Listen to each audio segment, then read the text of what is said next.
Сәлем достар, бүгінгі тақырыбым суда жүзудің пайдасы.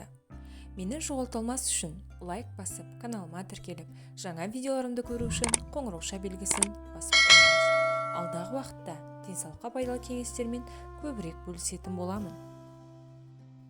Жаз мезгілінде адамдар суға шомылуды ұнатқандықтан, оның денсаулыққа пайдасы туралы қызықты мәліметтерді назарларыңызға ұсынбақпын. Судағы адамның салмағы жеңілдейтіндіктен денеге көп күш түспейді де омыртқа жотасы созылады. Бұлшық ет талшықтары ұзарады. Соның әсерінен адам тұлғасы сымбаттанып, қимыл қозғалысы еркін де әсем көрінеді. Жүзу кезінде адам кеуде мен қарынға түсетін су қысымын ішке терең дем тарту арқылы жеңеді. Мұның өзі тыныс алу жүйелерін жетілдіріп, жұмысын жақсартады. Оттегімен қамтамасыз етіп, өкпенің көлемін ұлғайтады.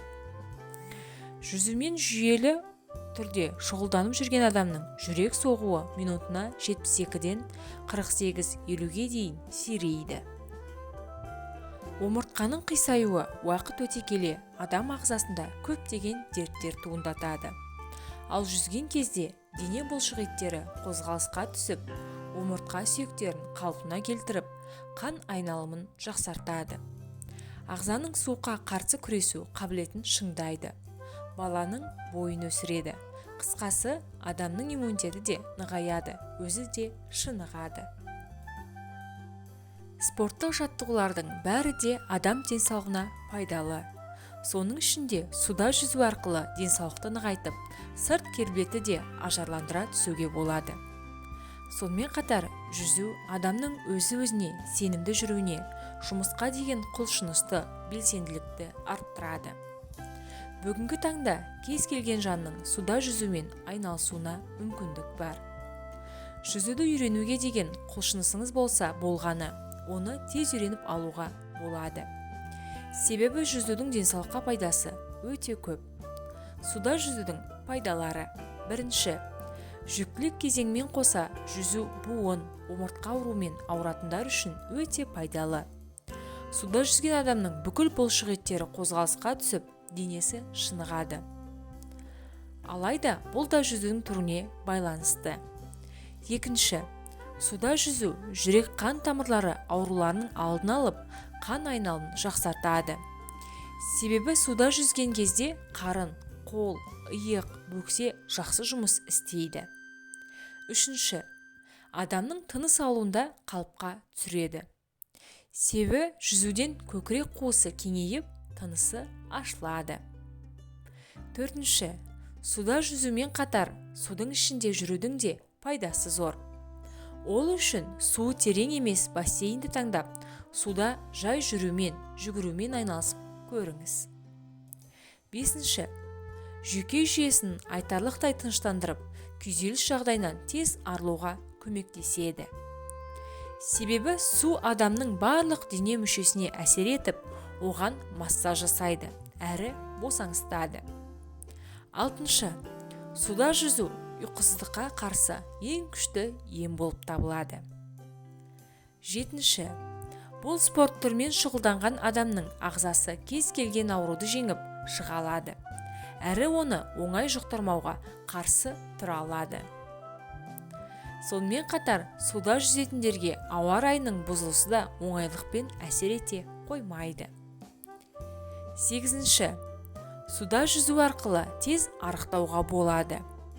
Себебі суда жүзу кезінде жүгіргеннен де көп калория бөлінеді.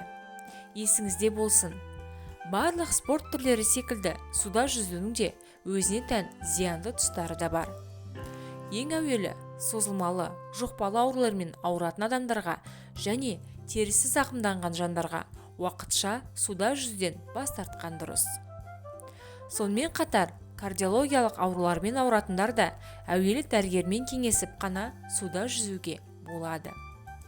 Оның өзінде қанша уақыт суға түсуге болатынын да біліп алған дұрыс. Мұндай кезде суы жылы бассейнді таңдаған артықтық етпейді. Себебі салқын судан ауру асқынып кетуі мүмкін. Балаға жүзуді үйрету неліктен маңызды? Шын мәнінде дене шынықтырудың ең тамаша құралдарының бірі су болып табылады. Өсіп келе жатқан жас буынның денесіне судың және малтыған кездегі қимыл қозғалыстың пайдасы айтарлықтай. Кішкентай кезінен суда малтып өскен баланың денсаулығы мықты, дене бітімі шымыр, күшті, мінезі өткір, табанды болып келеді. Судың жүрек қан тамырына, жүйке жүйесіне, буындарға, тыныс алу жолдарына, денедегі зат алмасуға әсері мол. Жүзу арқылы ағзаны жақсы шынықтыруға, суықтан туындайтын түрлі ауруларға және инфекциялық ауруларға төзімділік сияқты қасиеттерді арттыруға болады. Суға жай сүңгіп шыққанның өзі денені әжептәуір сергітіп тастайды. Ал жүзген кезде дененің барлық мүшесіне, жүйкеге салмақ түсіп, айтарлықтай әсер етеді. Физиологтар суда малтуды тыныс алу гимнастикасы деп атаған. Су бетіндегі ұсақ иондар тыныс жолдары арқылы денеге өтіп, өкпе, жүрек сияқты органдардың атқаратын жұмысын жеңілдетеді.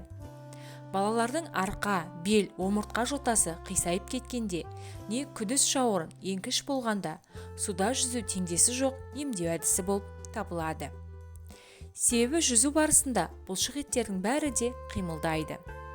Көптеген ата-ананың көңілінде баланы жүзуге неше жастан бастап үйрету керек деген сұрақ туындайды.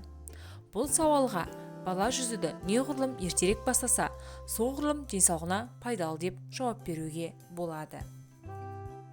Қазақша каналдың дамуына үлес қосып, лайк басып, комментарий жазып, видеоның соңына дейін қарап, жақындарыңызбен бөлісе отырыңыздар. Назарларыңызға үлкен рахмет.